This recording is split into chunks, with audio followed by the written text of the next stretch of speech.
หลังจากที่มีไวรัลไกด์เขมรทำหน้าตกใจสุดขีดนะคะ หลังจากไปชมพิพิธภัณฑ์ที่อยู่กลางกรุงปารีสจนต้องรีบหันกล้องหนีหลังจากเห็นชัดว่าที่ป้ายปราสาทบายอนเนี่ยมีเขียนชัดเจนว่าเป็นของสยาม โดยโมเดลจำลองปราสาทบายอนในเมืองเสียมเรียบที่ได้จัดแสดงอยู่ในพิพิธภัณฑ์กลางกรุงปารีสได้มีการระบุเอาไว้อย่างชัดเจนว่าสถานที่นี้อยู่ในสยามเมื่อปี 1899 โดยมีหลายคนเข้ามาร่วมแสดงความคิดเห็นในประเด็นนี้นะคะบอกว่าจริงๆแล้วเนี่ยพยายามจะเข้าใจว่าคนกัมพูชาเนี่ยอาจจะไม่ทราบอะไรเลยเพราะว่ารัฐบาลนั้นไม่เคยเปิดเผยแล้วก็ปิดกั้นข้อมูลรวมถึงเผยแพร่ข้อมูลผิดๆให้กับคนในชาติเพื่อให้เข้าใจและหวังจะยึดครองหลายๆอย่างของไทยแต่ว่าบางกลุ่มขนาดมีอินเทอร์เน็ตแล้วหาข้อมูลได้แต่ก็ไม่ยอมรับความจริงและที่แย่มากไปกว่านั้นยังคิดว่าประเทศไทยสร้างเรื่องหลอกลวงขึ้นมาอีก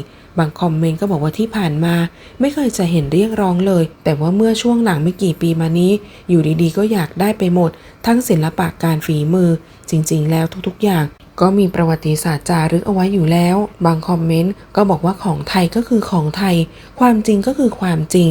ควรจะยอมรับโดยได้มีการเปิดเผยในหนังสือที่ชื่อว่านครวัดทัศนสยามว่าก่อนหน้านี้การค้นพบนครวัดของฝรั่งเศสความรู้เกี่ยวกับนครวัดของคนท้องถิ่นก็มีอยู่แล้วเพียงแต่อยู่ในรูปแบบของตำนานความทรงจำและพงศาวดารเรื่องความรู้ความทรงจำต่อนครวัดของคนท้องถิ่นคงไม่ต้องพูดถึงชาวกัมพูชาเจ้าของดินแดนนับแต่เฉพาะชาวสยามก็มีความทรงจำต่อเมืองนครวัดที่หลากหลายและต่อเนื่องยาวนานเพราะถ้าหากย้อนเวลากลับไปก็จะพบหลักฐานทางประวัติศาสตร์นับตั้งแต่สมัยก่อนสุโขทัยและกรุงรัตนโกสินทร์ที่ระบุถึงความรู้ของชาวสยามที่มีต่อนครวัดเอาไว้จำนวนมากและไม่ใช่แค่ในระดับชนชั้นสูงเท่านั้นที่รู้จักนครวัดและสั่งให้สร้างวัดหรือว่าวางเรียนแบบแต่ว่าชาวบ้านร้านตลาดพระสงฆ์องค์เจ้าต่างก็รู้จักนครวัดเช่นกันและคนเหล่านี้ต่างเคยเดินทางไปเมืองนครวัดด้วยกันทั้งนั้นเพราะฉะนั้นเป็นไปไม่ได้เลยที่นครวัดจะถูกทิ้งร้างและแวดล้อมไปด้วยชนป่าเถื่อนอย่างที่องรีมูโอได้เล่าเอาไว้เพราะที่แท้จริงเรื่องราวของนครวัดยังคงไหลเวียนอยู่ในความทรงจำของคนท้องถิ่นมาตลอดสายทานของประวัติศาสตร์ไม่ใช่ในแบบที่คนปัจจุบันเข้าใจโดยรองศาสตราจารย์ดร.สันติภักดีคำได้รวบรวมหลักฐานความรู้ความเข้าใจนครวัดของชาวสยามมาร้อยเรียงเป็นหนังสือเรื่องนครวัดทัศนสยามเพื่อบอกเล่าความเปลี่ยนแปลงองค์ความรู้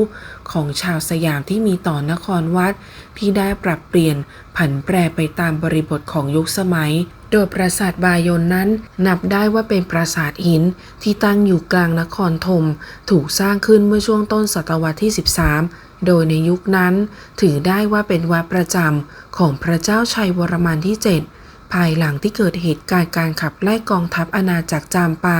ที่พระองค์ทรงได้รับชัยชนะและปัจจุบันถือได้ว่าปราสาทบายอนเป็นศาสนสถานที่ยิ่งใหญ่ที่สุดในโลกในเรื่องของโครงสร้างและความหมายต่างๆที่เรียกได้ว่ามีความซับซ้อนเป็นอย่างมากโดยตัวอาคารปราสาทจะมีรูปแบบพิเศษส่วนของหอจะเป็นรูปหน้ายิ้มหัน4ทิศที่มีทั้งหมด49หอแต่ว่าปัจจุบันกลับเหลือเพียง37หอเท่านั้นส่วนลักษณะของสถาปัตยกรรมก็มีความเปลี่ยนแปลงไปอย่างมากส่วนที่เรียกว่าสันฐานของกลุ่มอาคารจะมีระเบียงคดล้อมอยู่2ชั้นโดยมีชั้นนอกและชั้นใน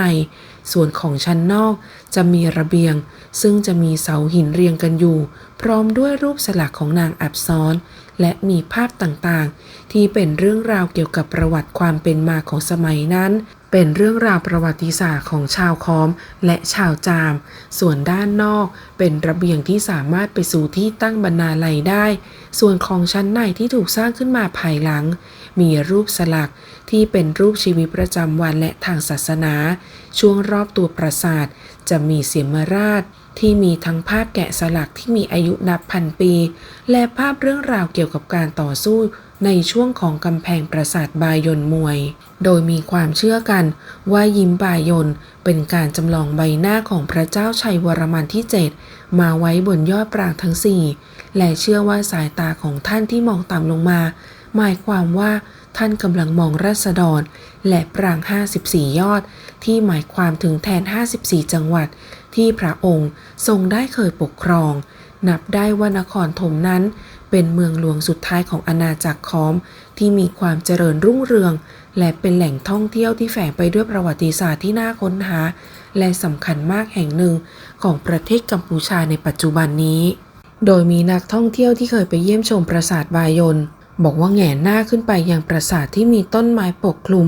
ทำให้ตัวเองนั้นรู้สึกเหมือนกับคนแคระแล้วก็รู้สึกตัวเย็นเมื่อเห็นรอยยิ้มขนาดมหึมาที่มองลงมามีรอยยิ้มด้านเหนือกำแพงอีกด้านหนึ่งรอยยิ้มที่3รอยยิ้มที่5แล้วก็มีที่10ปรากฏไปทั่วสารทิศรู้สึกเหมือนกับมีตาคอยจ้องมองอยู่ทุกทิศทางซึ่งนั่นคือคำบรรยายของพี่แอนโรตีที่เอ่ยถึงปราสาทบายอนเมื่อครั้งที่มาพบในช่วงแรกๆโดยรอบๆระเบียงปราสาทจะมีภาพสลักนูนต่ำเป็นภาพขบวนทหารและแม่ทัพนายกองของขบวนทัพพระเจ้าชัยวรมันที่ 7นอกจากนี้ยังมีภาพสลักยุทธภูมิทางเรือของกองทัพขอมและกองทัพจามที่มีภาพสลักเล่าเรื่องในรั้วในวังภาพการประดับราชวังเพื่อต้อนรับพระราชอาคันตุกะ